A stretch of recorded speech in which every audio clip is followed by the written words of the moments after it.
దేవునికి మహిమ కలుగునుగాక. హల్లెలూయా, హల్లెలూయా. లైవ్లో వినేవాళ్ళు కూడా జాగ్రత్తగా దేవుని యొక్క వాక్యం పట్ల ఆసక్తి కలిగి వినాలని ఆశిస్తున్నాను. ఇకపోతే శరీరము, జీవము, ఆత్మ. ఈరోజు తెస్సలోనికలకు రాసిన మొదటి పత్రిక 5వ అధ్యాయము మనం తీసుకుందాం. మొదటి పత్రిక 5వ అధ్యాయము 21వ వచనాన్ని మనము 23వ వచనాన్ని మనం చదవగలిగినట్లయితే, సమాధానకర్తయగు దేవుడే మిమ్మును సంపూర్ణముగా పరిశుద్ధపరచునుగాక, మీ ఆత్మయు జీవమును శరీరమును మన ప్రభువైన యేసుక్రీస్తు రెండవ రాకడలో లేదా క్రీస్తు రాకడ యందు నిందారహితముగాను సంపూర్ణముగాను ఉండునట్లు కాపాడునుగాక.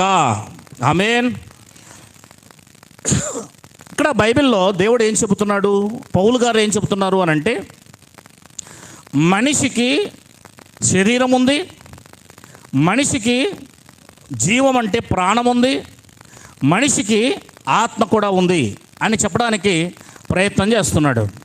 3, మనిషి అనగానే బాహ్య పురుషుడు, ఈ బాహ్య పురుషునిలో ఉన్న రక్తం అంటే ప్రాణం, ఈ బాహ్య పురుషుడు అంతర్పురుషుడు అంటే శరీరం లోపల ఉన్న ఆత్మ. ప్రాణం అంటే రక్తము, శరీరం అంటే ఈ మాంసపు ముద్ద, ఆత్మ అంటే అది కంటికి కనిపించేది కాదు. ఆత్మ కూడా ఈ శరీరంలో ఉంది. ప్రాణం ఉంది, ఆత్మ ఉంది ఈ శరీరంతో పాటు. ఈ 3 కూడా తల్లి గర్భంలో నుండి భూగర్భంలోనికి వెళ్ళేదంత వరకు మనిషిలో 70 లేదా 80 సంవత్సరాల కాలం ఈ 3 కలిసి ఉంటాయి. శరీరము, జీవము, ఆత్మ. ఇంకొంచెం డెప్త్గా మనం వెళ్ళడానికి ప్రయత్నం చేద్దాం. ఈ జీవము, శరీరం అనేది ఎక్కడి నుంచి వచ్చింది, ఎలా వచ్చింది అని ఆలోచిస్తే, ఒకసారి ఆదికాండము 2వ అధ్యాయము 7వ వచనాన్ని మనం గమనిద్దాం. ఆదికాండము 2వ అధ్యాయము 7వ వచనం. దేవుడైన యెహోవా నేల మంటితో నరుని నిర్మించి వాని నాసికారంధ్రములో జీవవాయువును ఊదగా నరుడు జీవాత్మాయను. నరుడు ఏమయ్యాడు? నరుడు అంటే శరీరం. నరుడు అంటే శరీరం. జీవాత్మ అన్నాడు కదా అక్కడ. జీవాత్మ అంటే ఆత్మ, జీవము. కనుక ఈ 3 అంటే ఎప్పుడైతే మట్టి శరీరములోనికి, ఏ శరీరంలోనికి? మట్టి శరీరములోనికి ఏం ఊదాడు? వాయువు అని రాయబడింది బైబిల్లో. ఏంటి? వాయువు. నాసికారంధ్రములోనికి దేవుడు ఏం ఊదాడు? జీవ వాయువును ఊదగా నరుడు ఏమయ్యాడు? నరుడు జీవాత్మాయను. రైట్. ఇక్కడ మట్టి సంబంధమైన మనిషి శవంలా ఉన్నాడు. ఆయనలోనికి నాసికారంధ్రము ద్వారా జీవవాయువును ఊదినప్పుడు శరీరము, చనిపోయిన ఒక శరీరం ఎలాగైతే ఉంటుందో అలా ఆత్మను పొందుకొని పైకి లేచి వచ్చింది. దేవునికి మహిమ కలుగునుగాక. అలా మొట్టమొదటి మనిషిని దేవుడు మట్టితో తయారు చేశాడు. అందుకే ఈ శరీరం తిరిగి మట్టికే చేరుతుంది. ఇంకా మనిషిలో ఆత్మ ఉంది అనడానికి ఇదొక ఎగ్జాంపుల్ తీసుకున్నాం. ఇంకో దగ్గరికి వెళ్దాం. మనిషి జీవము, శరీరం అంటే ప్రాణము, శరీరం కలిగిన వాడిగా ఉన్నాడు అని చెబుతూనే ఆత్మ కలిగిన వాడికి కూడా మనిషి ఉన్నాడు. యోహాను సువార్త మొదటి అధ్యాయము 1వ అధ్యాయము 13వ వచనం చదువుదామండి. 13వ వచనం. వారు దేవుని వలన పుట్టిన వారే గాని రక్తం వలనైనను శరీరేచ్ఛ వలనైనను మానసేచ్ఛ వలనైనను పుట్టినవారు కారు. అంటే అర్థం ఏంటి? దేవుని వలన పుట్టినవారు వేరుగా ఉన్నారు, రక్తం వలన, శరీరేచ్ఛ వలన, మనసేచ్ఛ వలన పుట్టినవారు వేరుగా ఉన్నారు. మానసేచ్ఛ వలన, శరీరేచ్ఛ వలన పుట్టినవారు ఎవరు అని అంటే శరీర సంబంధమైన, మాంస సంబంధమైన తండ్రుల్లో నుంచి వచ్చినవారు, మాంస సంబంధమైన తండ్రుల్లో నుంచి వచ్చినవారు. మట్టి సంబంధమైన తండ్రి మట్టి సంబంధమైన కుమారుణ్ణి ఈ లోకంలోనికి తీసుకొస్తాడు, లేదా మట్టి సంబంధమైన మనిషి మట్టి సంబంధమైన మనిషినే ఈ లోకంలోనికి తీసుకొస్తాడు. మనం చూస్తున్నాము అక్కడ రెండు విషయాలు ఉన్నాయి చూడండి. ఒకటి చదవండి, రక్తం వలనైనను అని రాయబడింది చూడండి. ఏంటి రక్తము అంటే? జీవము. తండ్రి గర్భములో నుండి భార్యాభర్తల యొక్క కలయికలో తండ్రి గర్భములో నుండి శుక్రకణం బయలుదేరుతుంది కదా, అది రక్తకణం. అండములోనికి వెళ్ళి బలదీకరణం చెందుకొని 9 నెలల పాటు ఆ తల్లి గర్భములో ఉండి 9 నెలల తర్వాత బయటకు వచ్చి ఆ రక్తపు ముద్ద తండ్రిలో నుంచి బయలుదేరి తల్లిలో తయారై బయటకు వస్తుంది అని బైబిల్ చెప్తుంది. అందుకే రక్తం వలనైనను, శరీరేచ్ఛ వలనైనను, మానసేచ్ఛ వలనైనను అంటే మానవ సంబంధమైన మనిషి మట్టి సంబంధమైన మనిషికే పుడతాడు. మట్టి సంబంధమైన ఆ మనిషిలోనున్న రక్తం అనే బీజము తల్లిలోకి వెళ్తుంది. పురుషునిలో నుండి తల్లిలోకి రక్తం వెళ్తుంది. ఆ పురుషునిలో ఉన్న రక్తమే వెళ్తుంది. అలాగే ఆ రక్త కణములో, ఆ శుక్ర కణములో కనిపించని బాడీ కూడా ఉంటుంది, చాలా చిన్నగా, అప్పుడే పుట్టిన చేప పిల్లలాగా చిన్న తల ఉండి అలా త్రోకతో అది వెళ్తూ ఉంటుంది. ఆ శరీరం అది. ఆ తర్వాత అందులోనే రక్తం కూడా ఉంటుంది. అందుకే అది జీవం ఉంటుంది కనుక జీవం కలిగిపోతుంది. జాగ్రత్త విందాం. 3వ అధ్యాయము 6వ వచనం. 3వ అధ్యాయము 6వ వచనం యోహాను సువార్తే చూడండి. శరీరము మూలముగా జన్మించినది శరీరమును, ఆత్మ మూలముగా జన్మించినది. ఇక్కడ ఏం చెప్పాలనుకుంటున్నాడు? శరీరం మూలంగా జన్మించేవారు ఉన్నారు, ఆత్మ మూలముగా జన్మించేవారు కూడా ఉన్నారు. ప్రస్తుతానికి మన అంశము మనం తీసుకుంటున్నది జీవము ప్లస్ శరీరం. శరీర సంబంధమైన తండ్రి నుండి పంచుకొని పుట్టేవాడు శరీర సంబంధమైన తండ్రిలో నుంచి వచ్చే ఆ రక్త కణం ఏదైతే ఉందో దాన్ని పంచుకొని తల్లి గర్భములోకి వెళ్ళి మరలా తిరిగి బయటికి రావడం జరుగుతుంది. హెబ్రీ పత్రిక 7వ అధ్యాయం,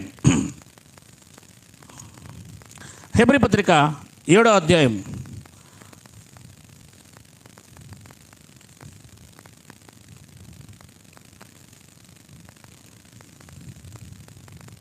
9వ వచనం. అంతేకాక ఒక విధమున చెప్పిన ఎడల 10వ వంతులను పుచ్చుకొను లేవియు అబ్రహాము ద్వారా దశమాంసములను ఇచ్చెను. ఎలా ఇచ్చాడు? పైన చూడండి, 4వ వచనం చదువుతున్నాను. ఇతడెంత ఘనుడో చూడుడి, మూల పురుషుడైన అబ్రహాము అతనికి కొల్లగొన్న శ్రేష్టమైన వస్తువులలో 10వ వంతు మరియు లేవి కుమారులలో నుండి యాజకత్వం పొందినవారు తమ సహోదరులు అబ్రహాము గర్భవాసము నుండి పుట్టినను ధర్మశాస్త్రము చొప్పున వారి యొద్ద అనగా ప్రజల యొద్ద 10వ వంతును పుచ్చుకొనుటకు ఆజ్ఞను పొంది ఉన్నారు. కానీ వారితో సంబంధించిన వంశావళి లేనివాడైన మెల్కీషెదెకు అబ్రహాము వద్ద 10వ వంతు పుచ్చుకొని వాగ్దానములు పొందిన వారిని ఆశీర్వదించెను. తక్కువ వాడు ఎక్కువ వాడి చేత ఆశీర్వదింపబడిన మాట కేవలం నిరాక్షేపమై ఉన్నది. మరియు లేవీ క్రమము చూడగా చావునకు లోనైన వారు 10వ వంతులను పుచ్చుకొనుచున్నారు. అయితే ఈ క్రమం చూడగా జీవించుచున్నాడని సాక్ష్యం పొందున్నవాడు పుచ్చుకొనుచున్నాడు. అంతేకాక ఒక విధమున చెప్పినప్పుడు 10వ వంతులను పుచ్చుకొను ఎవరి ద్వారా? లేవీకి అబ్రహాముకి ఎంత డిఫరెంటో మీరు గమనిస్తారు. తర్వాత 10వ వచనం, ఏలయనగా మెల్కిసెదెకు అతని పితరుని అంటే అబ్రహామును కలుసుకున్నప్పుడు లేవి తన పితరుడైన అబ్రహాము గర్భములో ఉండెను. బైబిల్ ఏం చెప్తుంది అంటే, చాలా జాగ్రత్తగా మనం వింటే బైబిల్ చెప్తున్న విషయము, మొట్టమొదటి మనుష్యుడు ఎవరు? ఆదాము. ఈ మొట్టమొదటి మనుష్యునిలో ఆదాములో ఈ భూప్రపంచం మీద పుడుతున్న ప్రతి ఒక్కరూ ఈయనలో ఉన్నారు. ఎవరిలో ఉన్నారు? ఆదాములో ఉన్నారు. దానికి బైబిల్ చెప్తున్న ఉదాహరణ ఏంటంటే, ఆదాములో నుండి ఆదాములో నుంచి వచ్చిన కణములు అంటే దరిదాపుగా ఆదాముకి 100 మంది పిల్లలు పుట్టారనుకోండి. ఆ పిల్లలంతా ఎవరి నుంచి వచ్చారు? ఈ 100 మందిలో నుండి మరలా ఈ భూమి మీదకి అనేకులు వచ్చారనుకోండి. వీళ్ళు ఈయనలో ఉన్నారు. మరి 1000 మంది వచ్చారనుకోండి, వాళ్ళలో నుండి 100 మందిలో నుండి ఈ 1000 మంది వీళ్ళల్లో వచ్చారు. వీళ్ళు ఎవరిలో వచ్చారు? మనమందరూ కూడా ఈ 1000 మందికి మరలా 1,00,000 మంది అయ్యారు అనుకోండి. ఎంతమంది? 1,00,000 మంది అయ్యారు అనుకోండి. ఫర్ ఎగ్జాంపుల్గా 10 లక్షలు ఎంతనో. ఈ వీళ్ళందరూ కూడా ఎవరిలోంచి వచ్చారు? అందరూ రివర్స్ వెళ్తే, అందుకే బైబిల్ ఏమని చెప్తుంది? ఒకసారి అపోస్తుల కార్యములు 17వ అధ్యాయము 26వ వచనాన్ని మనం గమనించగలిగితే, అపోస్తుల కార్యములు 17:26, మరియు యావత్ భూమి మీద కాపురం ఉండుటకు దేవుడు ఒకని నుండి ప్రతి జాతి మనుష్యుని సృష్టించి, వారు ఒకవేళ దేవుని తడవులాడి కనుగొందరేమోనని అక్కడ వదిలేండి. అంటే ఒక మనిషి నుండి మనమంతా భూమి మీదకి రావడం జరుగుతుంది. అంటే ఈ భూమి మీద ఉన్న ప్రతి మనిషి, పుట్టబోయే ప్రతి మనిషి, ఈ భూమి ఉన్నంత వరకు వాళ్ళందరూ కూడా ఎవరిలో ఉన్నారు? దీనికి మనకు బైబిల్ చెప్తున్న ఆధారాలు. అయితే ఇంకా ఇప్పుడు హెబ్రీ పత్రిక 7వ అధ్యాయం 10వ వచనంలో కూడా మనకు చెప్పబడింది. ఏమని చెప్పబడింది? లేవి 10వ భాగము మెల్కిసెదెకుకు అబ్రహాములో ఉండిచ్చాడు. ఎవరికిచ్చాడు? అబ్రహాములో ఉన్నాడని చెప్పాడా? గర్భవాసములో ఉన్నాడని చెప్పాడా? అయితే ఎలాగా అంటే, అబ్రహాము లేవి కాలం ఎప్పుడండి? అబ్రహాం కాలం ఎప్పుడు చెప్పండి? అబ్రహాం కుమారుడు ఎవరు? ఇస్సాకు కుమారుడు ఎవరు? యాకోబు కుమారుడు ఎవరు? ఇప్పుడు లేవిని తీసుకోండి. ఎవరు? లేవి ఎవరి గర్భంలో ఉన్నాడు? లేవి ఎవరి గర్భంలో ఉన్నాడు? యాకోబు గర్భంలో. మరి యాకోబు గర్భంలో అని చెప్పాలి కదా, అబ్రహాం గర్భంలో అంటున్నాడు ఎందుకు? లేవి యాకోబు గర్భంలోనే ఉన్నాడు, ఇస్సాకు గర్భంలో ఉన్నాడు, అబ్రహాం గర్భంలో ఉన్నాడు అనుకుంటే ఆదాం గర్భంలో కూడా ఉన్నాడు. ఇక్కడ సబ్జెక్ట్ ఏంటంటే, అబ్రహాము 10వ భాగం ఇచ్చాడు కనుక మెల్కిసెదెకు, అందుకే ఆ సబ్జెక్ట్ తీసుకున్నాడు అంతే. ఇక్కడ లేకపోతే ఆయన ఇక్కడ కూడా వెళ్ళేవాడు. సబ్జెక్ట్ అది, రైట్. అంటే ప్రతి మనిషి ఒక మనిషిలో నుండే మనమంతా వచ్చాము. కొరింథీయులకు రాసిన పత్రిక 15వ అధ్యాయము, కొరింథీయులకు రాసిన పత్రిక 15వ అధ్యాయము 42 నుంచి జాగ్రత్తగా చూద్దాం. ఓకే. మృతుల పునరుద్ధానమును అలాగే శరీరము క్షయమైనదిగా విత్తబడి అక్షయమైనదిగా లేపబడును. శరీరము ఎలా అంట? క్షయమైనదిగా విత్తబడి అక్షయమైనదిగా లేపబడును. ఘనహీనమైనదిగా విత్తబడి మహిమగలదిగా లేపబడును. బలహీనమైనదిగా విత్తబడి బలమైనదిగా లేపబడును. ప్రకృతి సంబంధమైన శరీరముగా విత్తబడి ఆత్మ సంబంధ శరీరముగా లేపబడును. ప్రకృతి సంబంధమైన శరీరం ఉన్నది కనుక ఆత్మ సంబంధమైన శరీరం కూడా ఉన్నది. అవునా? బాగా వినాలి.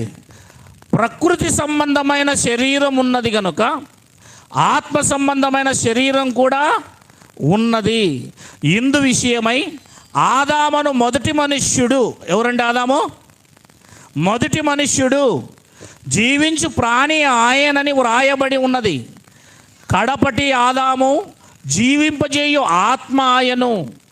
ఆత్మ సంబంధి అయినది మొదట కలిగినది కాదు, ప్రకృతి సంబంధమైనదే మొదట కలిగినది, తర్వాత ఆత్మ సంబంధమైనది. మొదటి మనుష్యుడు భూ సంబంధి అయి మంటి నుండి పుట్టినవాడు. మొదటి మనుషుడు ఎలా పుట్టాడు? భూ సంబంధి అయి మంటి నుండి పుట్టినవాడు. రెండో మనుష్యుడు పరలోకము నుండి వచ్చినవాడు. రెండో మనుషుడు ఎక్కడి నుంచి వచ్చాడు? వాక్యం శరీరధారి అయి అని రాయబడిందా? ఆ వాక్యం ఎక్కడి నుంచి వచ్చింది? పరలోకం నుంచి వచ్చింది. మట్టి నుండి పుట్టినవాడు ఎట్టివాడో మట్టి నుండి పుట్టిన వారందరూ అట్టివారే. ఆదాముకు పుట్టాం మనం అందరూ కూడా ఆదాము లాంటి వారమే. పరలోక సంబంధి ఎట్టివాడో పరలోక సంబంధులను అట్టివారే. మరియు మనము మట్టి నుండి పుట్టిన వాని పోలికను ధరించిన ప్రకారము ధరించి ఉన్నాం. పరలోక సంబంధి పోలికయు ధరింతుము అని రాయబడింది. చూడండి, ఇది తర్వాత మాట్లాడదాం. ఇక్కడ ఏం చెప్పాలనుకుంటున్నాడు ఈ వాక్యములో అని ఆలోచిస్తే వాక్యాన్ని మనం జాగ్రత్తగా పరిశీలించగలిగితే ఇక్కడ డివైడ్ చేస్తున్నాడు. మరొకసారి చదవండి, ఎవరైనా చక్కగా చదవండి, డివైడ్ చేసుకుందాం. చదవండి. ఫస్ట్ 1, మృతుల పునరుద్ధానం కోసం మాట్లాడుతున్నాడు. దేనికోసం మాట్లాడుతున్నాడు? రైట్, ఏమని మాట్లాడుతున్నాడు చెప్పండి. శరీరము క్షయమైనదిగా విత్తబడి, చెప్పండి మీరు ఇప్పుడు నాకు. శరీరము క్షయమైనదిగా విత్తబడుతుందట, అక్షయమైనదిగా లేపబడుతుందట. ఏంది ఇది? శరీరము క్షయమైపోయి, అది శరీరం ఏంటి? క్షయమైనది. శరీరము క్షయమైనదిగా విత్తబడుతుంది, అక్షయమైనదిగా. దానికి ముందుగా ఒక ఉపమానం చెప్పాడు 35లో. అయితే మృతులేలాగు లేత్తురు, వారు ఎట్టి శరీరముతో ఒత్తురని ఒకడు అడుగును. ఓ అవివేకి, నీవు విత్తినది చచ్చితేనే గాని బ్రతికింపబడదు కదా. నీవు విత్తిన దానిని చూడగా అది గోధుమ గింజైనను సరే, మరి ఏ గింజ అయినా సరే, ఒట్టి గింజనే విత్తుచున్నావు కానీ పుట్టబోవు శరీరమును విత్తుటలేదు. అయితే దేవుడే తన చిత్తానుసారముగా నీ విత్తిన గోధుమ గింజకు, నీ విత్తిన టెంక గింజకు, నీ విత్తిన మామిడి గింజకు శరీరమును ఇచ్చును. మరియు ప్రతి విత్తనమును దాని శరీరము ఇచ్చుచున్నాడు దేవుడు. మాంసమంతయు ఒక విధమైనది కాదు. మనుష్య మాంసం వేరు, మృగము మాంసం వేరు, పక్షి మాంసం వేరు, చేప మాంసం వేరు అంటూ మాంస విధానాలు కూడా వేరు చేస్తూ మనిషి కోసం ఏదో చెప్తున్నాడు. ఒక విత్తనము విత్తితే దానికి శరీరాన్ని దేవుడు, మనము అక్కడ మామిడి చెట్టులా విత్తట్లేదు, టెంక విత్తుతారు. ఫస్ట్ విత్తనం విత్తుతారు. ఆ విత్తనం ఏ రకంగా బయటకు వస్తూ ఉంది? ఒక చెట్టు రూపంలో, మరో రూపంలో బయటకు వస్తూ ఉంది. ఒక టెంకాయ చెట్టు, టెంకాయ విత్తుతారు. ఆ టెంక విత్తితే ఆ చెట్టు చూడండి బయటకు వచ్చేటప్పుడు వేరే రూపంలో బయటకు వస్తూ ఉంది. ఏం చెప్పాలనుకుంటున్నాడు ఇక్కడ? మనిషి యేసుక్రీస్తులో విశ్వసించి చనిపోయి సమాధి చేయబడి మహిమ శరీరంతో తిరిగి లేస్తాడు. ఆమెను అంటారు, నాకు తెలుసు మీరు అంటారని తెలిసి నేను అంత ఊపుతో చెప్పాను. దేవుడికి మహిమ కలుగునుగాక. హల్లెలూయా. అది కాదు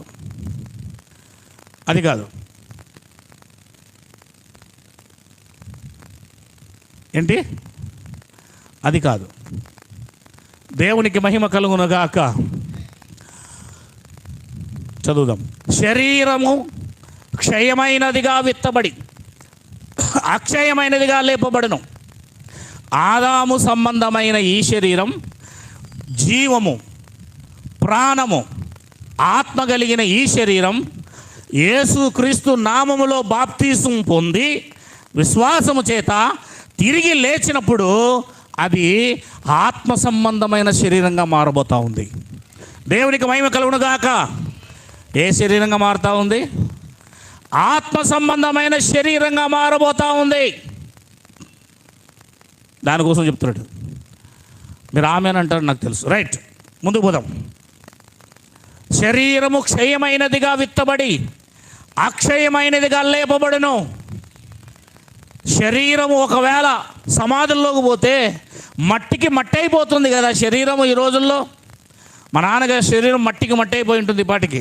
మరలా ఆ శరీరం తిరిగి యేసుక్రీస్తు యొక్క రాకడలో లేస్తుందని లోకం అనుకుంటుంది. కానీ బైబిల్ ఏం చెప్తుందంటే అసలు దానికోసమే మాట్లాడదు బైబిల్. నీవు నీ క్షయమైన ఆదాము నుండి వచ్చిన ఈ క్షయమైన శరీరము యేసుక్రీస్తులో ఆయన తిరిగి ఏ రకంగా అయితే లేచాడో ఆ దానికి సాదృశ్యంగా బాప్తిస్మములో నువ్వు తిరిగి లేస్తే నీ శరీరములోనే ఆ శరీర సంబంధమైన మనిషి చనిపోయి ఆత్మ సంబంధమైన మనిషి బయటకు వస్తాడు. ఆత్మ సంబంధమైన మనిషి బయటకు వస్తాడు. దానికి నేను రుజువులు చూపిస్తాను, జాగ్రత్తగా విందాం.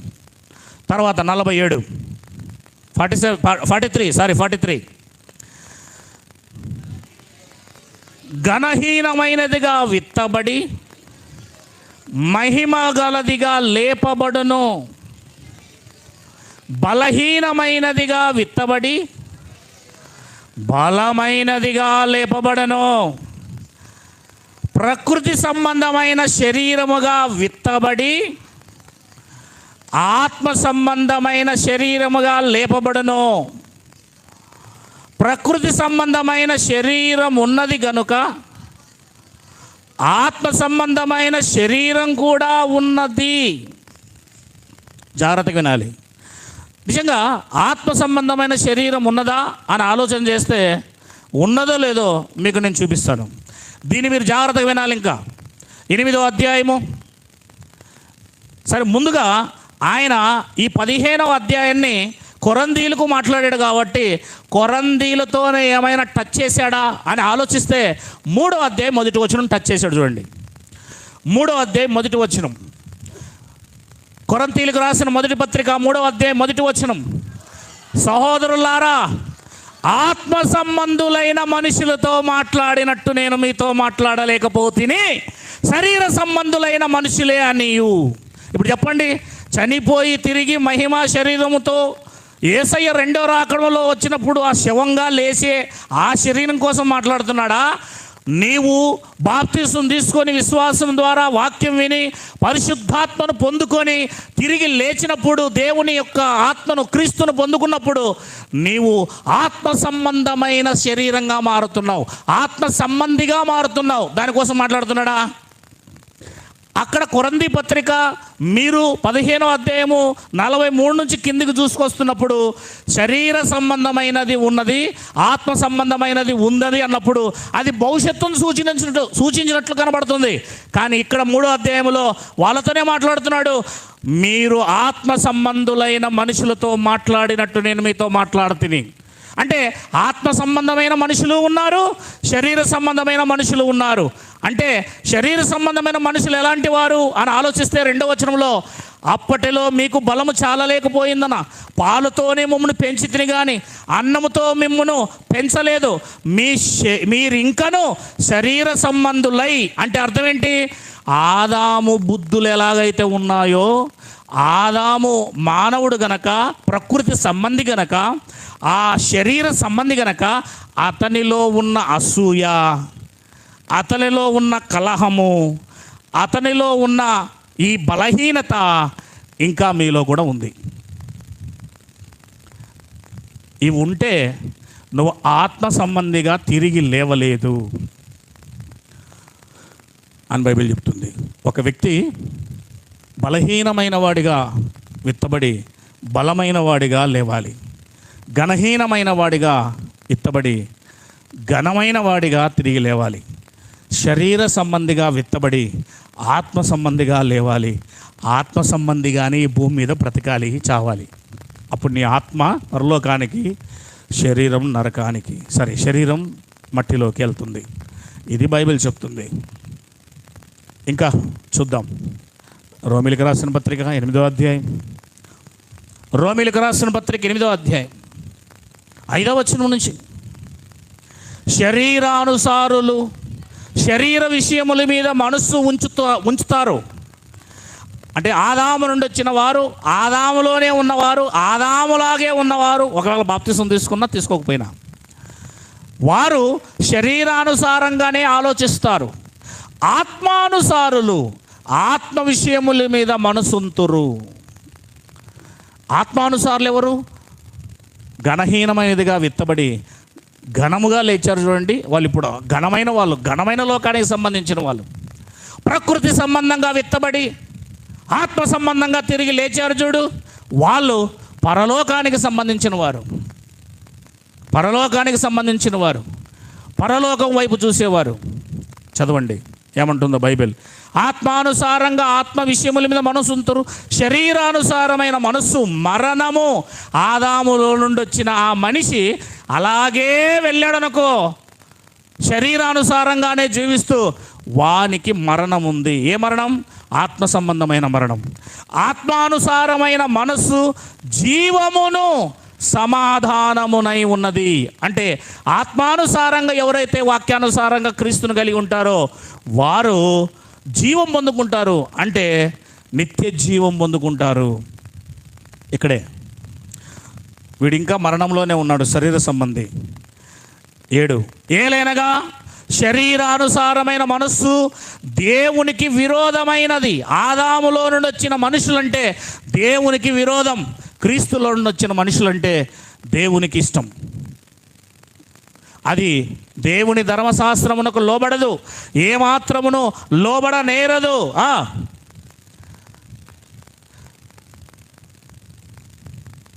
చదువుతారా? కాగా శరీర స్వభావం గలవారు దేవుని సంతోషపరచనేరరు.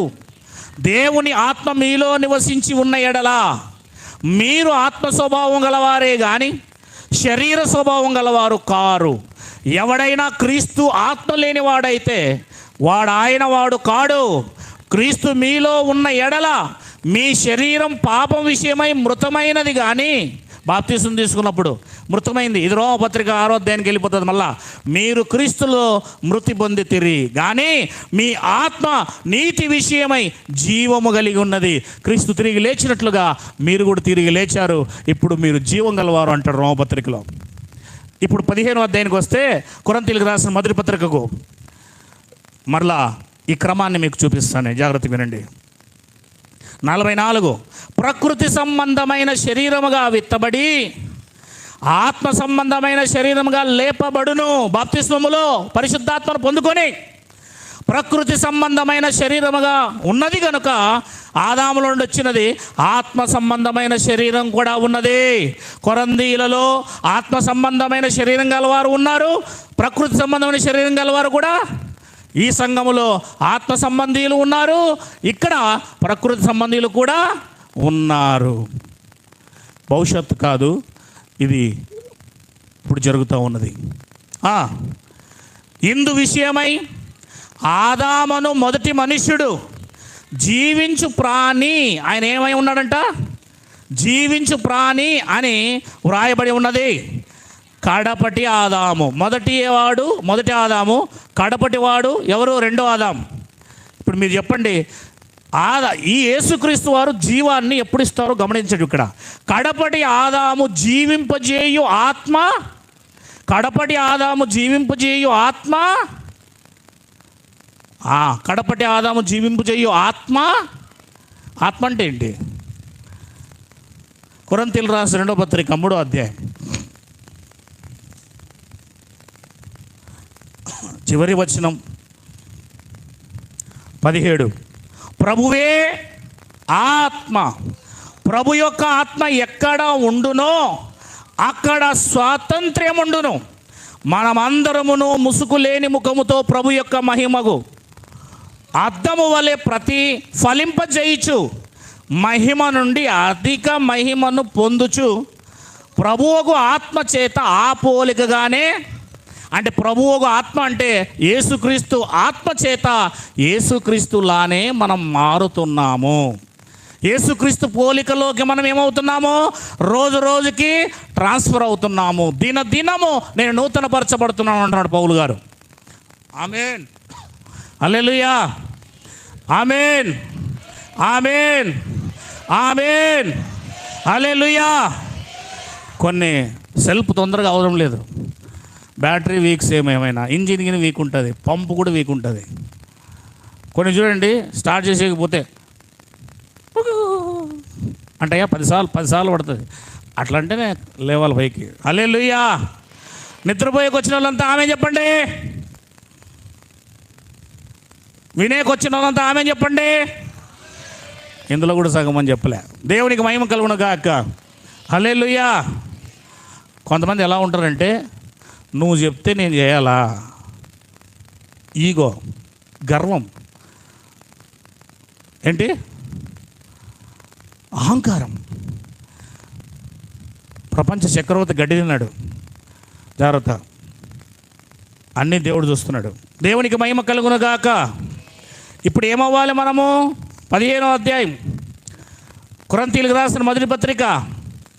మొదటి మనుష్యుడు జీవించు ప్రాణి ఆయనని వ్రాయబడి ఉన్నది. కడపటి ఆదాము జీవింపచేయు జీవం ఎప్పుడొస్తుంది? జీవం రెండో రాకడలో వస్తుందా?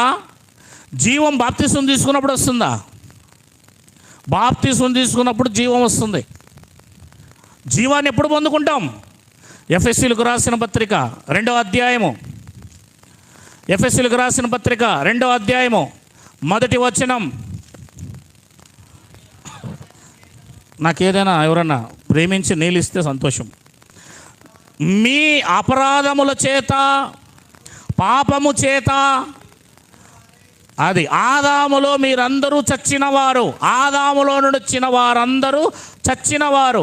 ఆదాములో నుండి వచ్చిన వారు ప్రకృతి సంబంధీలు, ఆదాముల నుంచి వచ్చిన వారు బలహీనులు, ఆదాము నుండి వచ్చిన వారు క్షయమైన వారు, ఆదాము నుండి వచ్చిన వారు ఘనహీనులు, మట్టి సంబంధీలు, ఆదాము నుండి వచ్చిన వారందరూ.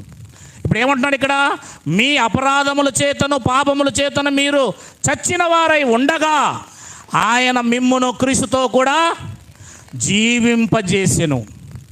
అంతా ఒకటే, బ్రతికించెను.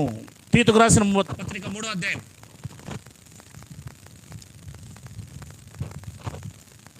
5వ వచనం. మనము నీతిని అనుసరించి చేసిన క్రియల మూలముగా కాక తన కనికరము చొప్పుననే పునర్జన్మ సంబంధమైన స్నానం, అంటే బాప్తిస్మం, పునర్జన్మ సంబంధమైన స్నానము ద్వారాను పరిశుద్ధాత్మ మనకు నూతన స్వభావము, అది ఆత్మ స్వభావము కలగజేయుట ద్వారాను మనలను రక్షించెను అంటే జీవింపజేసెను. మనం ఏమయ్యాము? బ్రతికాము. దాన్నే జీవము అంటారు. ఏమంటారు?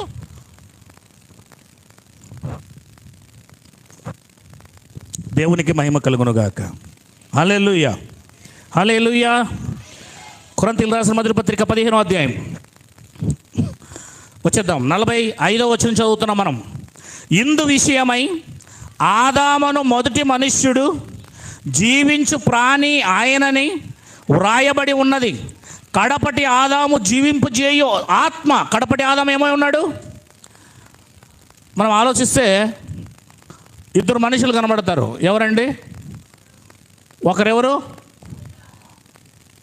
ఒకరు ఆదాము లేదా మొదటి ఆదాము. ఏమని చెప్తుంది బైబిల్?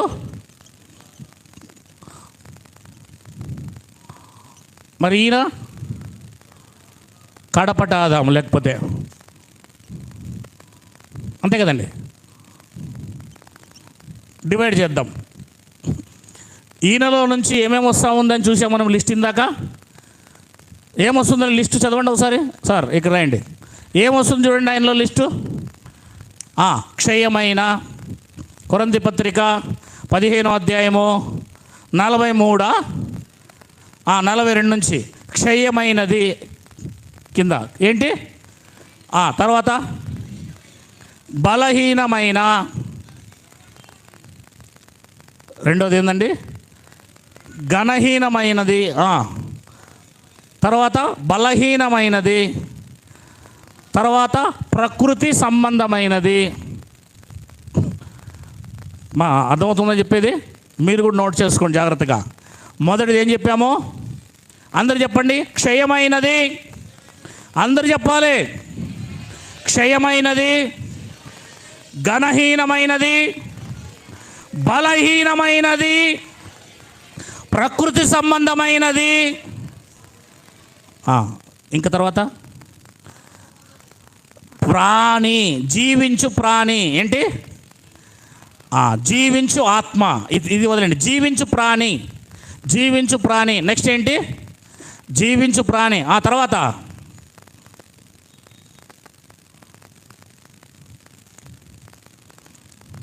కింద భూ సంబంధమైన లేదా మట్టి సంబంధమైన అన్నాడు. చూడండి ఏదన్నాడు? భూ సంబంధి అయి మట్టి నుండి పుట్టినవాడు. భూ సంబంధి అని కూడా మనం చెప్పొచ్చు, లేదా మట్టి సంబంధి అని మనం చెప్పొచ్చు. అర్థమవుతుందని చెప్పేది. టోటల్గా అక్కడ ఉన్నాయి ఇవన్నీ కూడా. ఇప్పుడు మీరు జాగ్రత్తగా ఆలోచన చేయండి. ఏ మనిషిలో ఉన్నాయి? క్షయమైన వాడు. నేను కూడా క్షయమైన వాడినే. ఆదాము కూడా. దేశాలు అర్థమవుతుందా? క్షయమైన వాడు, ఘనహీనమైంది, బలహీనమైంది, ప్రకృతి సంబంధమైంది, జీవించే ప్రాణి. ఓన్లీ ప్రాణం మాత్రం జీవిస్తుంది, ఆత్మ జీవించడం లేదు. భూ సంబంధమైనది, మట్టి సంబంధమైనది. ఇప్పుడు ఆపోజిట్లో కడపటి ఆదాము. ఈ కడపటి ఆదాము మొదటి శతాబ్దంలోనే ఇచ్చేకొచ్చాడో లేదో ఇప్పుడు ఇవి, లేకపోతే ఎప్పుడో వస్తాడు అప్పుడు ఇస్తాడేమో. మీరు గమనించండి ఇప్పుడు జాగ్రత్తగా, ఇప్పుడు అర్థమవుతుంది. రెండవది, క్షయమైన దానికి ఆపోజిట్ ఏందండి? అక్షయము. ఏమండి? అక్షయతను దేవుడు ఎప్పుడో ఇస్తాడా? ఇప్పుడే ఇస్తాడా? పేతురు రాసిన మొదటి పత్రిక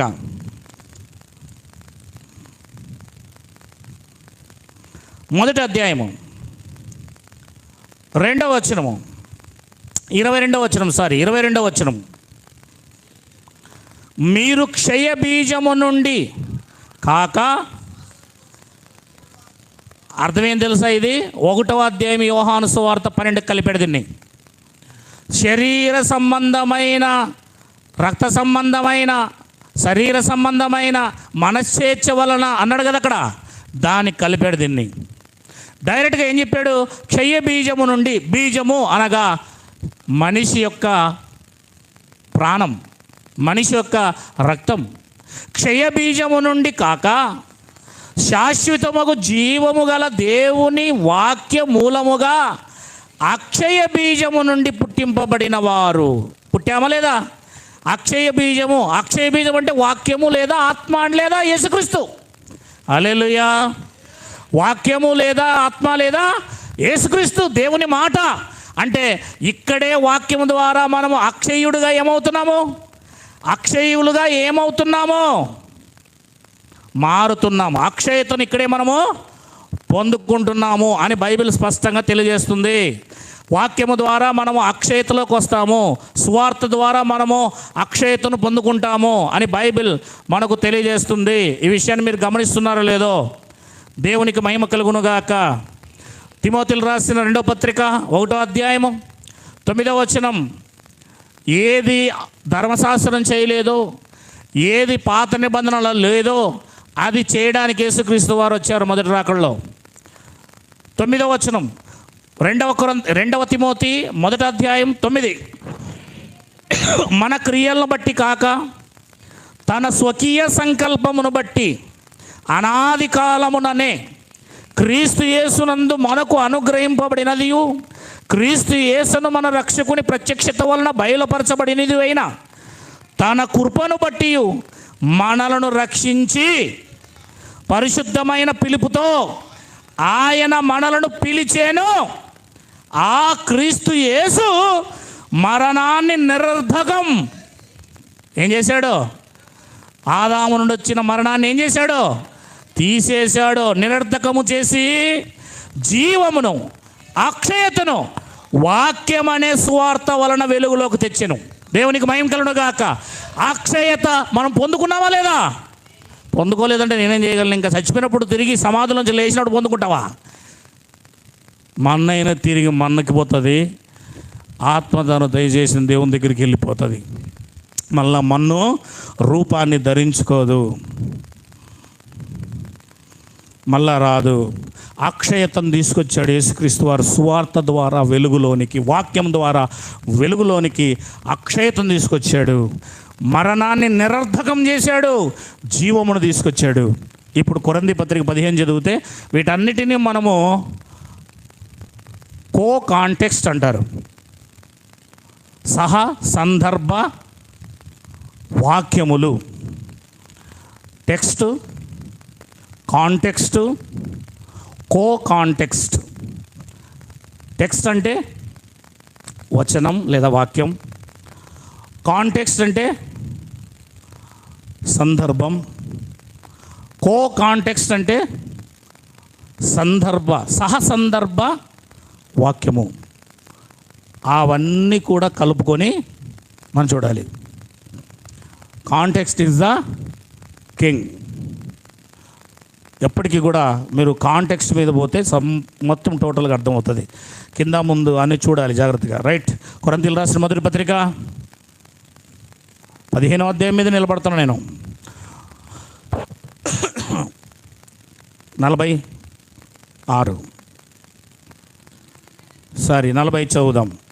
ఇందు విషయమై ఆదామును మొదటి మనుష్యుడు, జీవించు ప్రాణి ఆయనని వ్రాయబడి ఉన్నది. కడపటి ఆదాము జీవింపజేయు ఆత్మాయను, ఆత్మ సంబంధమైనది. ఇప్పుడు ఏంటంటే ఫస్ట్ పైన ఏం చెప్పాడు? ఇప్పుడు అక్షయమైనది రాసావు సోదరా. తర్వాత అక్షయమైన తర్వాత ఘనమైనది, బలమైనది, ఆత్మ సంబంధమైనది. ఆ తర్వాత ప్రకృతి సంబంధమైన దానికి ఆపోజిట్ ఆత్మ సంబంధమైనది శరీరం కదా, అయిపోయింది కదా అది కూడా. తర్వాత జీవింపజేయు ఆత్మ. మొత్తము టోటల్గా వచ్చాయి. ఇవన్నీ ఎప్పుడవుతాయి? పరలోక సంబంధి. ఇప్పుడు ఇవన్నీ కూడా ఎప్పుడు పొందుకుంటాము? బాప్తీసం తీసుకొని పరిశుద్ధాత్మను పొందుకున్నప్పుడే వచ్చేస్తాయి. హల్లెలూయా. ఇదేదో రెండవ రాకడలో ఎప్పుడో చనిపోయిన తర్వాత ఎప్పుడో వస్తాడు 2000కో 3000కో అప్పుడు కాదు. యేసుక్రీస్తు వారు చెబుతుంది ఇది మొదటి శతాబ్దంలోనే. ఒక వ్యక్తి పునర్జన్మ సంబంధమైన స్నానము ద్వారా దేవుని ఆత్మను పొందుకున్నప్పుడు ఇవి పోయి ఇవి వస్తాయి. అప్పుడు మనిషి ఏమవుతాడు? ఇక్కడ రాయని సోదర, శరీర సంబంధి, ఆత్మ సంబంధి. వీళ్ళిద్దరూ వేరు వేరు. ఆత్మ సంబంధి దేవుని దగ్గరకు వచ్చి పిచ్చి పిచ్చి వేష్టాలు వేయడు. ఆత్మ సంబంధి ఆత్మ సంబంధమైన విషయాలు తెలుసు కనుక వణుకుతూ ఉంటాడు. దేవుడితో వణుకు పుడుతుంది, భయం వేస్తుంది. నేను ఉన్నది దేవుని సన్నిధిది అని. దేవుని సన్నిధిది పాత నిబంధన గ్రంథములో ఛాయ కింద ఉన్న, నీడ కింద ఉన్న, రూపకలంకారంగా ఉన్న, ఉపమాన రీతిగా ఉన్న ఆ దేవాలయంలోనికి అన్యాగ్నిని తీసుకొని పోతూ ఉంటేనే యాజకులను, అహరోను కుమారులని కూడా చూడకుండా దేవుడు చంపేశాడే. ఇది నిత్యము ఉండే జీవం గల దేవుని ఆలయం అమ్మ. నిద్రపోయే వాళ్ళందరికీ చెప్తున్నాను,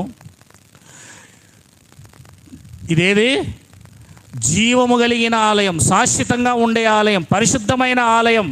ఈ ఆలయములో నీ ప్రవర్తన, నీ హృదయం జాగ్రత్త, భద్రపరుచుకో. నీ హృదయాన్ని చూసే దేవుడు, హృదయ పరిశోధకుడు దేవుడు. దేవునికి మహిమ కలుగునుగాక. నువ్వు ఎలాంటి తలంపుతో వచ్చావు, ఎలాంటి ఆలోచనతో వచ్చావు? దేవుణ్ణి పడి మళ్ళా ఆరాధించడానికి వచ్చావా? దేవుణ్ణి ఘనపరచడానికి వచ్చావా? దేవుని ఘనపరిస్తే దేవుడు ఏం చేస్తాడన్నాడు? నన్ను ఘనపరచువారని నేను, నన్ను తృణీకరించేవారని నేను. ఇంకెవడి వైపు చూడొద్దు, వాడి వైపు వీడి వైపు చూడొద్దు. నీవు దేవుని ఘనపరచు, దేవుని వైపు చూడు, కన్నీరు విడువు, ఆరాధన చేయి, దేవుని స్తుతించు. వాళ్ళ వైపు వీళ్ళ వైపు చూడొద్దు. బలహీనుడు వాడి వైపు చూసి నువ్వు బలహీనుడు కావద్దు, బలవంతుడు వైపు చూసి నువ్వు బలవంతుడు కా. దేవునికి మహిమ కలుగునుగాక. హల్లెలూయా, హల్లెలూయా, ఆమేన్. ఇక్కడే ఉన్నారా? అయితే అందరూ ఆమేన్ చెప్పాలి. మరి అంతమైందా? దేవుని స్తుతించడానికి మనం వచ్చాం కదా. ఆ పవన్ కళ్యాణ్, చిరంజీవి తర్వాత వాళ్ళు వచ్చినప్పుడు చూడండి ఎట్లా కేకలు వేస్తుంటారు. ఈ రోడ్డు వెంబడి చూడండి జెండాలు కట్టుకొని ఆ బైకుల మీద పోయేటప్పుడు ఎట్లా కేకలు వేస్తారు. గొంత ఆరిపోయి ఉంటుందండి వాళ్ళకి, కేకలు వేస్తూనే ఉంటారు. మరి మనందరికీ ఏమైంది? యేసయ్య విషయంలో మనం ఎలాంటి స్థుతి కలిగి ఉండాలి, కృతజ్ఞత కలిగి ఉండాలి, ఎలా దేవుని మహిమపరచాలో ఆలోచన చేయండి. ఈ నోటితో ఏం చేయాలి? ఆత్మ సంబంధమైన బలులు అర్పించాలి నోటితో. ఇప్పుడు స్తోత్రం మీరు ఇంట్లో అర్పిస్తారో లేదో తెలియదు, కానీ కనీసం దేవుని మందిరంలో అక్కడ అర్పిస్తే ఇక్కడ అర్పిస్తూ ఉంటారు. అలవాటు లేదు కాబట్టి చేస్తున్నారు ఆ పని. మీతో చెప్పించాలి, చేయించాలి. హల్లెలూయా, హల్లెలూయా. దేవునికి స్తోత్రం కలుగునుగాక. రండి 45. ఇందు విషయమై ఆదామును మొదటి మనుష్యుడు జీవించు ప్రాణి ఆయనని వ్రాయబడి ఉన్నది. కడపటి ఆదాము జీవింపజేయు ఆత్మ ఆయను. ఎలాగా? 12వ వచనం, 15, 12. క్రీస్తు మృతులలో నుండి లేపబడి ఉన్నాడని ప్రకటింపబడుచుండగా మీలో కొందరు మృతుల పునరుద్ధానము లేదని ఎట్లు చెప్పుచున్నారు? మృతుల పునరుద్ధానము లేని ఎడల క్రీస్తు కూడా లేపబడలేదు. మరియు క్రీస్తు లేపబడి ఉండని ఎడల మేము చేయు ప్రకటన వ్యర్థమే, మీ విశ్వాసము వ్యర్థమే. అంటే క్రీస్తు చనిపోయి తిరిగి లేచాడని విశ్వసిస్తే ఏం జరుగుతుంది అని అంటే మనము కూడా తిరిగి లేస్తాం. అందుకే విశ్వసించాలి. విశ్వాసం దేనికోసము? ఆయనలో మనం కూడా తిరిగి లేవాలి. చూడండి, దేవుడు క్రీస్తును లేపెను, ఆయనను గురించి మేము సాక్ష్యము చెబుచున్నాము కదా. మృతులు లేపబడని ఎడల దేవుడు ఆయనను లేపలేదు గనుక మేమును దేవుని విషయమై అబద్ధపు సాక్ష్యములు ఆగపడుచున్నాము. ఇక్కడ మీరు జాగ్రత్తగా గమనించాలి. ఒక వచనంలో 15వ వచనంలో అనుకుంటా కదా, మృతులు లేపబడని ఎడల అన్నాడు. చూడండి, మృతులు మరి మృతులు ఎప్పుడు లేచాయి? మృతులు లేపబడ్డాయి అంటున్నాడు అక్కడ. మృతులు లేపబడును అనలేదు, మృతులు లేపబడని ఎడల దేవుడు ఆయనను లేపలేదు. అంటే ఆయన లేపాడు అంటే ఆయనతో పాటు బాప్తిసం తీసుకున్న వారందరినీ లేపాడు. ఆ మృతులు లేచారంటున్నాడు ఇక్కడ. హల్లెలూయా, హల్లెలూయా. వింటున్నారా? మృతులు లేపబడని ఎడల, మరలా 16వ వచనంలో క్రీస్తు కూడా లేపబడలేదు. అంటే క్రీస్తు లేపబడ్డాడు గనక, ఆయనందు విశ్వాసం ఉంచారు గనక మీరు లేపబడ్డారు. That's all. క్రీస్తు లేపబడని ఎడల మీ విశ్వాసము వ్యర్థమే, మీరింకనూ పాపములోనే ఉన్నారు. హల్లెలూయా. అంటే క్రీస్తు లేపబడకపోతే మీరు బాప్తిసం తీసుకుని లేచామంటున్నారు కదా. లేయలేదు, ఆయన లేయలేదు, మీరు లేయలేదు. బాప్తిసం తీసుకున్నా మీరు లేయలేదు అంటే మీరు ఇంకా పాపంలోనే ఉన్నారు. చూసారా? బాప్తిస్మం అనే విషయం, పరిశుద్ధాత్మను పొందుకున్న విషయం, ఇది రెండవ రాకడకు సంబంధించింది. పునరుద్ధానం అయ్యేది మట్టిలో నుంచి వచ్చేది కాదు అని మీరు 15వ అధ్యాయం నుంచి మొదటి నుంచి మీరు లాస్ట్ వరకు వెళ్తేనే ఇదంతా అర్థమవుతుంది. సందర్భానంతా కూడా ఆలోచిస్తేనే ఇదంతా అర్థమవుతుంది. మీరు అర్థం చేసుకుంటున్నారో లేదో నాకు తెలియదు. దేవునికి మహిమ కలుగునుగాక. ఎవరైనా భవిష్యత్తులో చూస్తే అర్థం చేసుకుంటారని ఆశిస్తున్నాను. 17వ వచనం, క్రీస్తు లేపబడని ఎడల మీ విశ్వాసము వ్యర్థమే, మీరింకనూ మీ పాపంలోనే ఉన్నారు. అంటే యేసుక్రీస్తు వారు పునరుద్ధానం చెందకపోతే మనం ఎన్ని బాప్తిస్మాలు తీసుకున్నా కూడా అది వ్యర్థమే, పాపంలోనే ఉన్నాం. మరి పాపక్షమాపణ ఎప్పుడు కలుగుతుంది? యేసుక్రీస్తు వారు చనిపోయి తిరిగి లేస్తే పాపక్షమాపణ. అంటే మన పాపక్షమాపణ కలిగినప్పుడు మనం ఏమైనట్లు? మనము తిరిగి లేచినట్లు. 19, ఈ జీవితకాలం మట్టుకే మనము క్రీస్తునందు నిరీక్షించిన వారమైన ఎడల మనుషులందరూ కంటే దౌర్భాగ్యులమై ఉందము. 20వ వచనం, ఇప్పుడైతే నిద్రించిన వారిలో ప్రథమ ఫలముగా క్రీస్తు మృతులలో నుండి లేపబడి ఉన్నాడు. కన్ఫర్మ్ చేస్తున్నాడు ఇక్కడ. పైనదంతా వాళ్ళ డౌట్లు క్లియర్ చేశాడు, ఇక్కడ కన్ఫర్మ్ చేస్తున్నాడు, మెసేజ్ ఇస్తున్నాడు. ఇంకా ఇక్కడి నుంచే స్టార్ట్ అవుతుంది మొత్తం. అది మనుష్యుని ద్వారా మరణము వచ్చాను. ఎవరి ద్వారా? ఈయన ఏం తీసుకొచ్చాడు? మరణము. మనిషిని ద్వారా ఏమొచ్చింది? కరెక్టేనా? మనుషుని ద్వారా ఏమొచ్చింది? మరణం వచ్చింది. కనుక మనుషుని ద్వారానే కలుగునునా కలిగేనా? అమ్మ అందరూ చెప్పాలి, కలుగునా కలిగేనా? కలుగును కలిగేను. ఏమవుతుంది ఇక్కడ? పునరుద్ధానాన్ని ఏమంటుంది బైబిలు? లేపబడుట.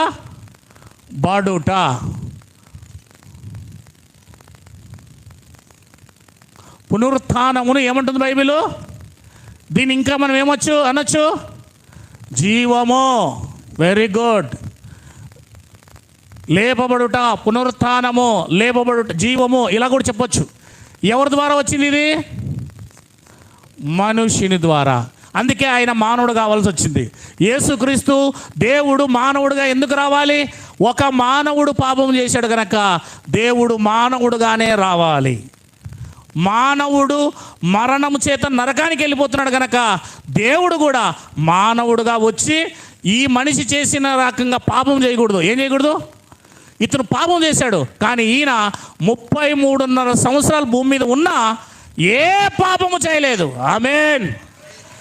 నా యందు పాపం ఉన్నదని ఎవరైనా నిరూపించగలరా అని సన్హెద్రిన్ సభలో పెద్దల ముందు సవాల్ చేశాడు ఆయన. హల్లెలూయా. అంటే ఈయన పాపము చేయకుండా తన 33.5 సంవత్సరాలు సిలువలో మరణించేదాకా ఏ పాపము చేయలేదు. అందుకే పాపము చేయలేదు గనక మరణం ఇతనిని ఏలలేదు. ఈయన పాపం చేశాడు గనక ఈయన మరణము ఏలింది గనక ఈయన నుండి వచ్చే ప్రతి మనిషి కూడా మరణం కలిగిన వారే. అందరూ ఏమవుతున్నారు? పాపము గలవారే. ఆయన రక్తం పంచుకొని పుడుతున్నాం కదా, రక్తం ద్వారా పాప మరణాలు, పాప స్వభావము ప్రతి మనిషిలోకి వస్తూ ఉంది. ఇదిగో ఇవన్నీ వస్తున్నాయి అందులోకి. ఇప్పుడు యేసుక్రీస్తులో మనం పుట్టాలి. ఈ మనిషికి పుట్టిన ప్రతివాడు అది హైందవుడైనా, ముస్లిం అయినా, ఇజ్రాయేలుడైనా, సిక్ అయినా, క్రైస్తవుడుగా పుట్టినా మళ్ళా వాళ్ళు బాప్తిసం తీసుకోవాల్సిందే, మారుమనసు పొందాల్సిందే. క్రైస్తవుడికి పుట్టాను నేను, మా ఆయన క్రైస్తవుడిని పుట్టాను కాదు, వాడు మారుమనసు పొందగలిసిందే. అంటే ఏ మతమైనా, ఏ కులమైనా, ఏ పొట్టోడైనా, పొడుగోడైనా, మిడిల్ నాలాగా పొట్టిగా ఉన్నా, మామూలుగా మిడిల్ వేసుకున్నా, అందరూ కూడా ఏం కావాలి? చెప్పండి. ఈ ఆదాములో పుట్టిన ప్రతి మనిషి ఈ ఆదాములో పుట్టాలి. హల్లెలూయా. ఇతను ఖచ్చితంగా నమ్మాలి మనం. ఇతను శరీర సంబంధి మరణాన్ని, పాపాన్ని తీసుకొచ్చి మనం అందరిని ఎక్కడ తీసుకెళ్తున్నాడు? ఇతను నరకము. మన ఆత్మ ఎక్కడికి వెళ్తుంది? ఇలాగే చచ్చిపోతే, దేవుని నమ్మకుండా, యేసుక్రీస్తుని నమ్మకుండా మనం పాపములో ఉండి చనిపోతే మన ఆత్మ నరకానికి వెళ్ళిపోతుంది, శరీరం మట్టిలోకి వెళ్ళిపోతుంది. ఇప్పుడు యేసుక్రీస్తుని నమ్మినప్పుడు మన ఆత్మ స్వర్గానికి వెళ్ళిపోతుంది. హల్లెలూయా. పరలోకానికి వెళ్తుంది, మన శరీరం మట్టిలోకి వెళ్ళిపోతుంది. అది కేవలం పాత్ర. ఈ భూమి మీద మనిషికి దేవుడు ఇచ్చిన ఒక పాత్ర మాత్రమే, ఒక కుండ లాంటి మాత్రమే. ఈ షర్టు ప్యాంటు లోపలికి తీసుకెళ్ళిపోయిన తర్వాత తీసిపడేస్తాను, చనిపోయిన తర్వాత దీన్ని కూడా తీసిపారేస్తారు. అలాగే శరీరానికి ధరించుకున్న షర్టు ప్యాంట్ లాంటిదే ఆత్మకు ధరించిన శరీరం. హల్లెలూయా. ఇది కేవలం 70-80 సంవత్సరాలు ఈ శరీరాన్ని కలిగి భూమి మీద మనం ధరించుకొని ఉన్నాం. శరీరాన్ని ధరించుకొని ఉన్నాం. చెప్పండి అందరూ. హెబ్రీ పత్రిక 10వ అధ్యాయము 5వ వచనం. మనిషి భూమి మీదకి శరీరాన్ని ధరించుకొని వచ్చాడో లేదు చూడండి. అంటే ప్రతి మనిషి కూడా యేసుకు మాదిరి కదా. ఒకసారి చూడండి. కాబట్టి యేసుక్రీస్తు వారు ఈ లోకమందు ప్రవేశించినప్పుడు ఇలాగూ చెప్పుచున్నాడు, బలి అర్పణ నీవు కోరలేదు దేవుడా, ఎడ్లు ఎక్కయు, మేకలు ఎక్కయు, కోళ్ళ ఎక్కయు, ఈ బలిని దేవుడు కోరలేదు. ఇప్పటికి దేవరలు చేస్తున్నారు. చేయకూడదు అంటున్నాడు దేవుడు. కోరలేదు. మూగ జీవాల్ని హింసించకూడదు, వాటిని బలి చేయకూడదు. నాకొక శరీరమును అమర్చితివి. హల్లెలూయా. యేసుక్రీస్తు వారికి ఏ రకంగా శరీరాన్ని దేవుడు అమర్చాడో, యేసుక్రీస్తు వారికి శరీరమును అమర్చినట్లుగా మన ఆత్మకు కూడా దేవుడు ఒక శరీరాన్ని అమర్చాడు. ఆ శరీరం ద్వారా యేసుక్రీస్తు వారు ఏం చేశారో ఈ భూమి మీద, ఆ శరీరం ద్వారా మనం కూడా చేసి శరీర సంబంధిగా ఈ ఆదాము వలె బ్రతకకుండా యేసుక్రీస్తు వలె ఇలాగ బ్రతికి మనం ఆత్మ సంబంధీలుగా ఈ భూమి మీద బ్రతికి పైనున్న వాటినే చూస్తూ వాక్యానుసారంగా బ్రతికి పైకి వెళ్ళిపోవాలి. దేవునికి మహిమ కలుగునుగాక. అది చెప్తుంది బైబిల్. నువ్వు శరీర సంబంధిగా, ఒక్కొక్కసారి మనిషి ఏమవుతుంటాడు, ఆత్మ సంబంధిగా ఉన్నవాడు శరీర సంబంధికి కూడా మరలా మారుతూ ఉంటాడు. గలతీ పత్రిక 3వ అధ్యాయం మొదటి వచనం. ఇది కిందికి పైకి జరుగుతూ ఉంటుంది, కిందికి పైకి జరుగుతూ ఉంటుంది.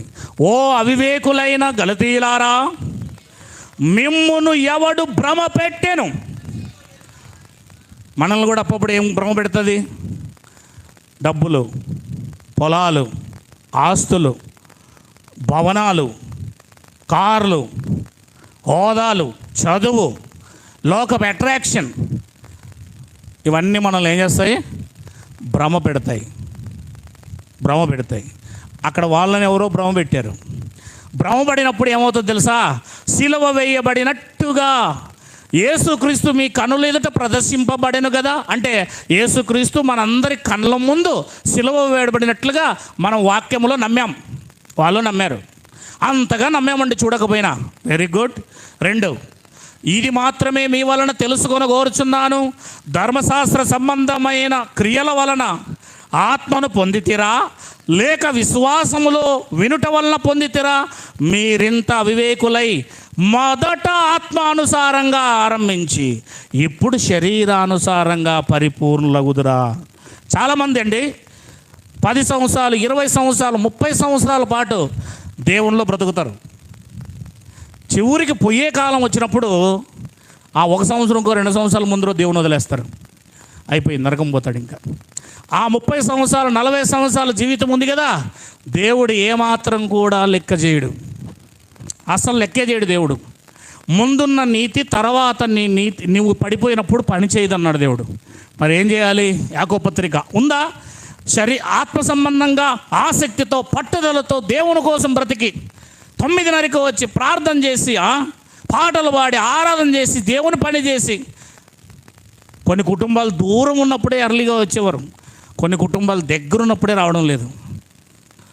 ఆసక్తి లేక చచ్చిపోయారు. ఆత్మ సంబంధంగా ఆరంభిస్తారు, శరీర సంబంధంగా మారిపోతారు. బలహీనం, భ్రమ, ఏదో భ్రమ పెట్టేసింది, ఏదో చూసేశారు, ఏదో కనబడింది వాళ్ళకి. పాపం భ్రమ పెడుతుంది, అది చిక్కులు పెడుతుంది. పాపము చేత భ్రమపరచబడతారు. జాగ్రత్త అన్నాడు హెబ్రీ పత్రిక. అది కూడా చూద్దాం. హెబ్రీ పత్రిక అర్థం కావట్లేదు, మేల్కోండి. 3వ అధ్యాయం 13. నేడు మీరు ఆయన వాక్యమును వినినెడల కోపం పుట్టించినప్పటి వల్లే మీ హృదయములను కఠినపరచుకొనకూడని ఆయన చెప్పెను గనక పాపం వలన కలుగు భ్రమ చేత. చూసారా, మనిషి హృదయం ఎందుకు కఠినపరచబడుతుంది? మనం పాపం చేస్తుంటాం కనుక ఆ పాపమును ఎత్తి చూపించినప్పుడు వాక్యము మన హృదయం కఠినపరచబడి భ్రమపరుస్తుంది. మన హృదయం ఏం చేస్తుంది? మనల్ని భ్రమపరిచి దేవుని యొక్క వాక్యానికి లోబడకుండా మరింతగా లోకం వైపు వెళ్ళాలనే మనసు పుట్టిస్తుంది మనలో. మారాలని దేవుడు నీ హృదయాన్ని మెత్తని చేయాలని చూస్తాడు. నువ్వు ఆ సమయంలో నీ హృదయాన్ని కఠినపరుచుకొని నువ్వు మారడానికి బదులుగా మెత్తగా చేసుకోవడానికి, వాక్యం లోపలికి దూరుసుకోవడానికి బదులుగా అది వచ్చి పాపం వచ్చి ఏమంటుందంటే నేను భ్రమపరుస్తుంది అనమాట, హిప్నోటైజ్ చేసేస్తుంది అనమాట, వశీకరణం చేసుకుంటుందన్నమాట నిన్ను, దాని వశం చేసుకుంటుందన్నమాట నిన్ను. చేసుకొని లోబడద్దు అలా అలాగే చెప్తుంటారు. నువ్వు లోకం వైపు చూడు, నీ స్టాండ్ తీసుకో, సంపాదించు, ధనం సంపాదించు, డబ్బు సంపాదించు, నువ్వు లోకంలో గొప్పవాడుగా ఉండాలా. ఏమనుకుంటున్నావు? వాళ్ళు చూడు, వీళ్ళు చూడు, వాళ్ళు ఇల్లు కట్టారు, వీళ్ళు కారు కొన్నారు, వాళ్ళు గొప్పగా ఉద్యోగాలు సంపాదించారు అంటూ మనిషిని భ్రమపరిచి ఏం చేస్తుంది? అది నీకు తెలియకుండానే. ఆ లోకం అనేది పెద్ద జ్ఞానం గలది, సాతాను క్రియలు ఇంకా ఉన్నాయి కనుక దాని శక్తిని అది వదిలేసి వెళ్ళిపోయింది. బస్సు వెళ్ళిపోయినా అది వదిలిపోయినా ఆ కాలుష్యం పొగ అట్లే ఉంది, ఇంకా అది నేను భ్రమపరుస్తుంది. ఆ భ్రమలో పడిపోయిన వాడు ఆత్మ సంబంధిగా కొనసాగి వెంటనే శరీర సంబంధిగా మారిపోతాడు. ఆ మొదట వాళ్ళలో ఉన్న విశ్వాసం, వాళ్ళలో ఉన్న త్యాగం, వాళ్ళలో ఉన్న ఆసక్తి, వాళ్ళలో ఉన్న పట్టుదల, వాళ్ళలో ఉన్న ఆ యొక్క స్పార్క్ను చూడలేం మనం. ఆ రాసుకోవడము, ఆ దేవుని మాటలు వినడం, దేవుని చదవడం, హల్లెలూయా దేవునికి స్తోత్రం అని దేవుణ్ణి ఎంతగానో ఆనందించడం, ఆ స్పార్క్ కనపడదండి. అగ్ని కనపడదు, చల్లారిపోయి ఉంటుంది. డెడ్ బాడీ మళ్ళా స్పార్క్ రావాలి, వస్తుంది. వస్తుంది. యాకోబు పత్రిక వస్తుంది 5వ అధ్యాయం 19, 5:19. నా సహోదరులారా, మీలో ఎవడైనా సత్యమనగా వాక్యము నుండి తొలగిపోయినప్పుడు, లేదా వాక్యం అంటే ఆల్రెడీ వాక్యములో ఉన్నాడు, ఆల్రెడీ సత్యములో ఉన్నాడు, మీలో అంటే సంఘములో అని అర్థం, మరి ఒకడు అతనిని వాక్యమున వైపుకు మళ్ళించాలి. నేను చేసే ప్రయత్నం అదే, కానీ అవతల వాళ్ళకి అర్థం కాదు, అది వాళ్ళకి అర్థం కాదు. అది అర్థం చేసుకోగలిగితే నేను చేస్తున్న ప్రయత్నం ఇదే. సత్యమునకు మళ్ళించిన ఎడల, సత్యం వైపుకు తిప్పిన ఎడల, సత్యం వైపుకు రమ్మన్న ఎడల, సత్యం వాక్యానికి లోబడమని చెప్పిన ఎడల, పాపిని వాని తప్పు మార్గము నుండి మళ్ళించువాడు, మరణములోనికి వెళ్ళిన వాడు, శరీర సంబంధిగా మారిన వాడు, ఒకప్పుడు ఆత్మ సంబంధే కానీ మరలా శరీర సంబంధిగా మారిన వాడు, ఒక ఆత్మను రక్షించి అనేక పాపములు కప్పిన తాను తెలుసుకొనవలెను. అంటే ఒక వ్యక్తి సంఘములో నుంచి బయటికి వెళ్ళిపోయి పాపాలు చేస్తున్నా, దేవునికి వ్యతిరేకంగా ఉన్నా, ఆసక్తి లేకుండా పట్టుదల లేకుండా బతుకుతూ ఉన్నా, ఆ వ్యక్తిని మరలా బలపరిచి దేవుడి దగ్గరికి అతను వచ్చి ముందు స్థితిలో ఏ రకంగా అయితే ముందు పట్టుకున్న ప్రేమను వదిలాడు, మరలా తిరిగి పట్టుకున్నాడు, అతని ఆత్మ మరలా రక్షించబడుతుంది. హల్లెలూయా. ఎందుకంటే నువ్వు ఇంకా శరీరంలోనే ఉన్నావు. ఇంకా ఏదైనా పాపాలు చేస్తున్నావా? అయితే వదిలేయి. నువ్వు మరణంలో ఉన్నావు. పాపం చేస్తున్నావు అంటే ఏమిట్లో ఉన్నావు? దాంట్లో కొనసాగుతున్నావు అంటే దేంట్లో ఉన్నావు? ఒకవేళ పాపం చేసి పశ్చాత్తాపడుతున్నావా? ఎందుకు ఈ పాపం చేశాను, ఎందుకు ఈ జీవితంలో నేను ఇట్లా పడిపోయాను, ఎందుకు ఇలా నా జీవితం కలిగింది, మళ్ళీ నేను రక్షించబడగలనా, మళ్ళీ నేను సరిచేయబడగలనా, ఇన్ని పాపాలు చేశాను కదా, దేవుణ్ణి వదులుకొని ఒకప్పుడు ఆత్మానుసారంగా ఆరంభించి ప్రకృతి సంబంధంగా పడిపోయాను కదా అని నువ్వు ఏమైనా నువ్వు బలహీనపరుచుకుంటూ, పాపం నేను ఏమైనా భ్రమపరుస్తూ, నీవు కాదు, నువ్వు వెళ్ళలేవు, నువ్వు అయిపోయావు, నువ్వు పడిపోయావు, నువ్వు మళ్ళీ శరీర సంబంధిగా అయిపోయావు, ఇంకా పాపంలో కొనసాగు, పాపమే చేస్తుండు అని నేనేమైనా భ్రమపడుతుందా? వాక్యం చెబుతుంది, నువ్వు పాపం చేసి పడిపోయి లోకంలోకి వెళ్ళినా తిరిగి ఒక్కసారిగా పైకి లేచి నిలబడి నువ్వు దేవుని వైపు తిరుగు, ఆ ముందున్న క్రియలు చెయ్యి, మరలా నీ ఆత్మ బ్రతుకును. వాక్యం చెబుతుంది, నేను చెప్పను. మరలా తిరిగి లేస్తావు, మరలా గొప్పవాడిగా అవుతావు, మరలా ముందున్న స్థితి కంటే గొప్ప సేవ చేస్తావు, ముందున్న స్థితి కంటే గొప్పగా నీ ఆత్మ వెలిగి అనేకులను వెలిగిస్తావు. స్పార్క్ మీద స్పార్కే, టచ్ చేసేక లేదో బండి స్టార్ట్ అయిపోయి ఉంటుంది. హల్లెలూయా. దేవునికి మహిమ కలుగును గాక. మళ్ళా మొత్తం టోటల్గా అంతా కూడా న్యూగా మారు. అవకాశం ఉంది. దేవుడు క్షమిస్తాడు. భయపడొద్దు, బలహీనపరచబడొద్దు. యేసయ్య నీ పాపాలన్నిటికీ, భవిష్యత్తు పాపాలకి, ముందున్న పాపాలకు కూడా ఆయన ఏం చేశాడు? పాప క్షమాపణ చేశాడు. పొరపాటు పడి నువ్వు పడిపోయావేమో, తిరిగి లేవు. ఆ సినిమాల వైపు తిరిగావేమో, ఆ సీరియల్ వైపు తిరిగావేమో, ఆ సెల్ ఫోన్ వైపు తిరిగావేమో, ఆ లోకంలో డబ్బుల వైపు తిరిగావేమో, లోకంలో పచ్చినోటు వైపు తిరిగావేమో. తిరుగు, మరలా వెనక్కి తిరుగు. నేను వెళ్తున్న రూట్ సరైంది కాదు, నన్ను త్రిప్పు ప్రభువా, నాతో మాట్లాడేవు ప్రభువా, నన్ను సరిచేయి ప్రభువా. మోకరిద్దాం. నన్ను సరిచేయి ప్రభువా, నేను తప్పు చేశాను ప్రభువా,